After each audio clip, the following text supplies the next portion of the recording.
Good morning, students. இப்போ நம்ம பார்க்க போகிறது செகண்ட் பிஎஸ்சி கெமிஸ்ட்ரிக்கான ஜென்ரல் கெமிஸ்ட்ரியில் செகண்ட் யூனிட்ல நைட்ரஜன் ஃபேமிலி வந்து முன்னாடி வீடியோவில் பார்த்தோம். இப்போ நம்ம பார்க்க போகிறது ஆக்சிஜன் ஃபேமிலி பார்க்க போகிறோம்.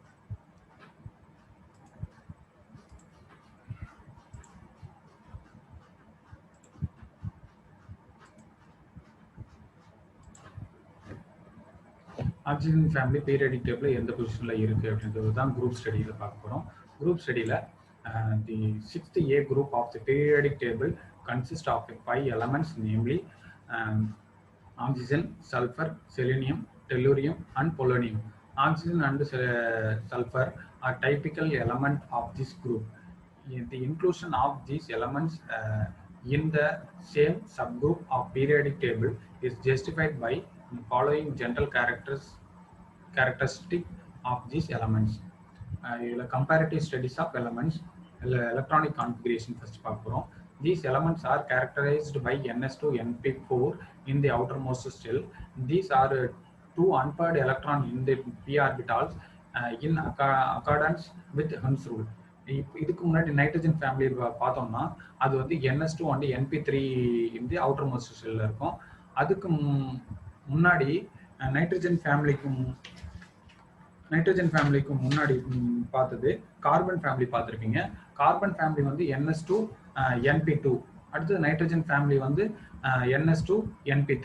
இதில் ஆக்சிஜன் ஃபேமிலி வந்து ns2 np4 வந்து அவுட்டர் மோஸ்ட் செல்லில் இருக்கும். எலக்ட்ரானிக் கான்ஃபிகரேஷன் பார்க்குறோம். எலக்ட்ரானிக் கான்ஃபிகரேஷன் எலமெண்ட் வந்து ஆக்சிஜன் பார்க்குறோம். ஆக்சிஜனோட அட்டாமிக் நம்பர் 8, அதோட electronic configuration 1s2 2s2 2p4. அடுத்தது வந்து சல்ஃபரோட அட்டாமிக் நம்பர் 16, அதோட electronic configuration 1s2 2s2 2p6 3s2 3p4. Selenium 34, electronic configuration 1s2 2லேருந்து 4p4 வரைக்கும். அடுத்து டெல்லூரியம், அதோட அட்டாமிக் நம்பர் 52, 1s2லேருந்து 5p4 வரைக்கும் இருக்கு.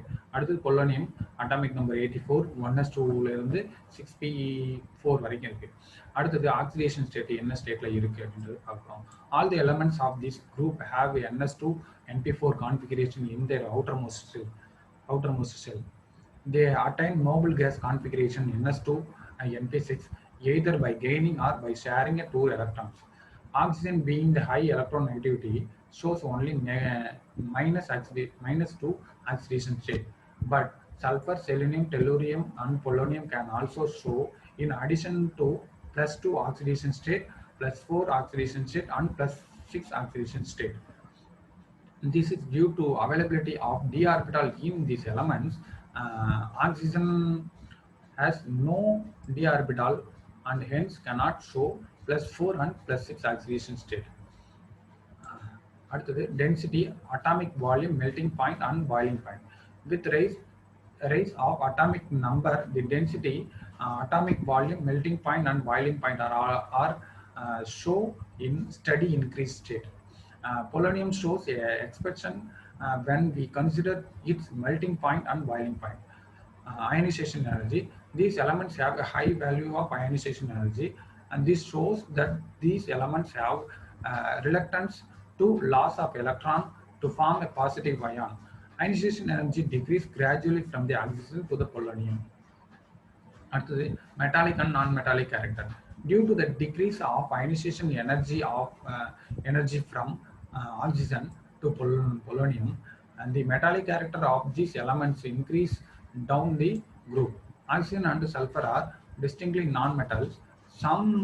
The metallic properties begin to develop in the selenium and tellurium. Polonium, which is radioactive, is definitely a metal. அடுத்தது allotropy. All the elements exhibits allotropy.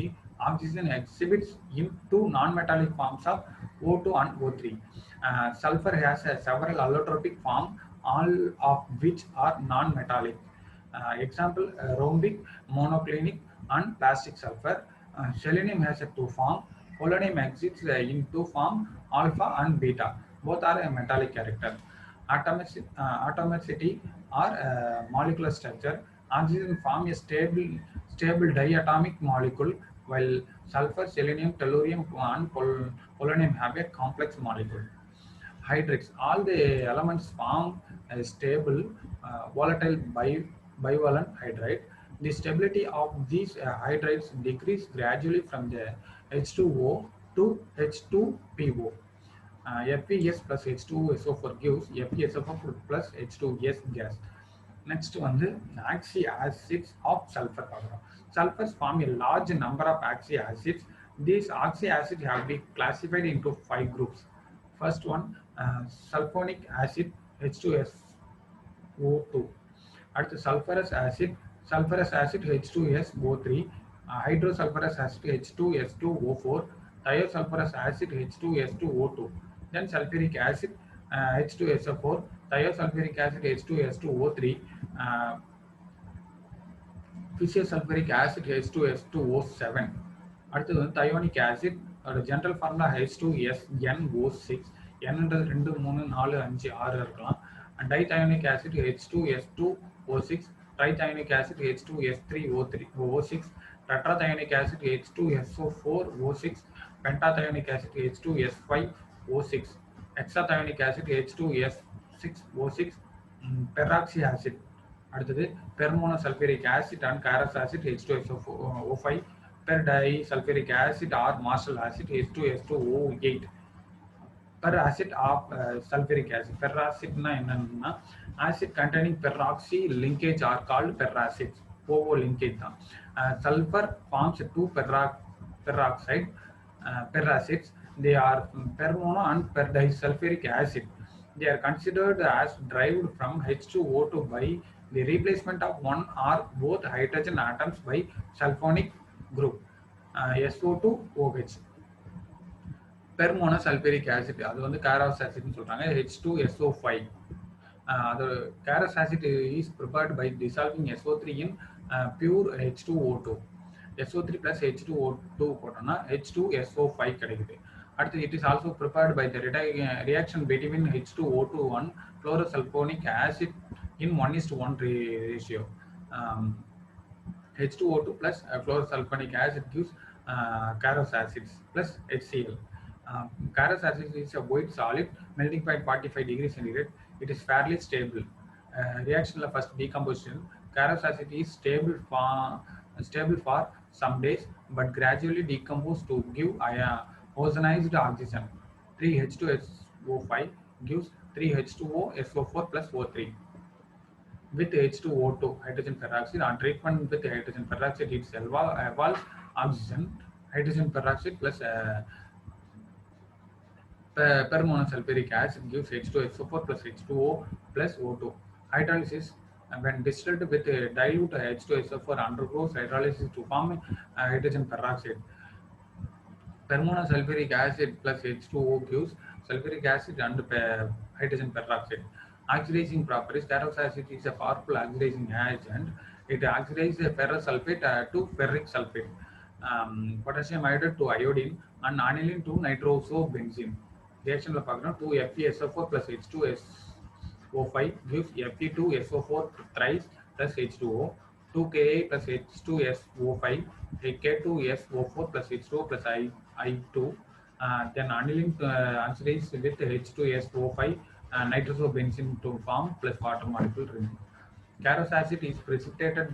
Many metals or peroxides form their salt solution.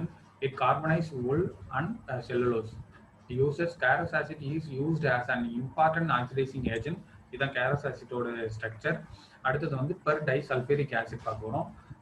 Per டைசல்ஃபூரிக் ஆசிட்டை marshal ஆசிட்னு சொல்லலாம். அதோட general formula H2S2O8. Preparation. Marshal acid is prepared by the interaction between H2O2 and chlorosulfonic acid in 1:2 ratio. Hydrogen peroxide plus chlorosulfonic acid to form a marshal acid plus 2HCl. Marshal acid is also prepared by the electrolysis of 50% of H2SO4 in cold. The manufacturing of perdisulfuric acid. Platinum wire வந்து ஆனோடா form ஆகுது, copper wire வந்து கேத்தோடா form ஆகுது. இதில் வந்து 50% of H2SO4 வந்து இருக்குது. இது வந்து ஐஸ் கோல்டு வாட்டர், இதெல்லாம் வந்து ஐஸ் கியூப்ஸ், இதெல்லாம் வந்து ஐஸ் கியூப்ல இருக்குது, வாட்டர் பாட்டில் இருக்குது. இதில் வந்து 1 ஆம்பியர் வந்து கரண்ட் வந்து பாஸ் பண்ணோம்னா இதில் வந்து ஆனோடு வந்து பெரிடைசல்ஃபூரிக் ஆசிட்டை கலெக்ட் பண்ணிக்கும். அடுத்தது வந்து இது H2SO4 reversible reaction H plus HSO4 minus at cathode 2H plus 2 electron H2O வெளில போகுது. at anode 2HSO4 minus 2 electron H2SO8. Properties பார்த்தீங்கன்னா பெரிடைசல்ஃபூரிக் acid is a white solid.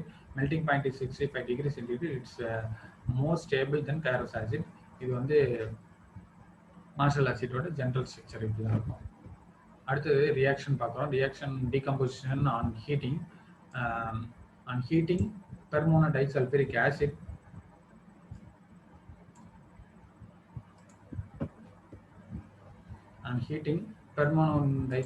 disulfuric acid decompose into H2SO4, SO3 and O2. Disulfuric acid வந்து heat பண்ணோம்னா ஒரு sulfuric acid plus SO3 plus O2 கிடைக்குது. அடுத்து hydrolysis of marshal acid undergoes hydrolysis slowly to give H2O2 hydrogen peroxide கிடைக்குது.